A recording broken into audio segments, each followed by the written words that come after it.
Snoring is very common. Upwards of a quarter of all adult males snore, slightly less for females.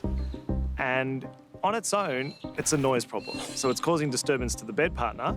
But if it's associated with unrefreshing sleep, problems with concentration, falling asleep during the day, then it might be a sign that obstructive sleep apnea is present.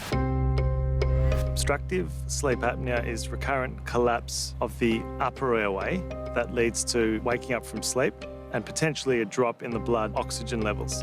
And if you imagine the upper airway as a tube that extends from the base of your tongue down the back of your throat to your voice box, air has to get from your mouth down into your lungs, and during sleep, that tube can close.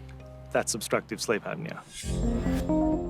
The risks of obstructive sleep apnea are best divided into two. There's the problems with not getting proper sleep. So you wake up unrefreshed, you're sleepy, you're unproductive, concentration levels are impacted, even mood can be impacted.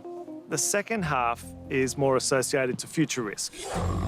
When your upper airway closes during sleep, there's a surge in blood pressure momentarily. There's a surge in adrenaline levels momentarily. There's a surge in the pressure inside your chest because you're still trying to breathe against a closed tube. And long term, that can lead to medical problems, specifically blood pressure. There's also an association, but it may not be as direct with cardiovascular disease. With regards to treatment, the first thing we need to do is make a diagnosis. And that involves an overnight sleep test where we monitor sleep, brain activity, heart activity, airflow, oxygen levels.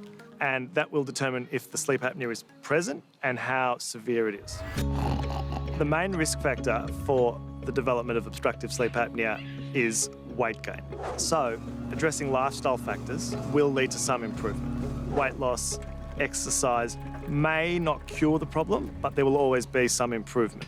Progressing from that, there are a number of options. Starting with the gold standard is CPAP, which stands for continuous positive airway pressure.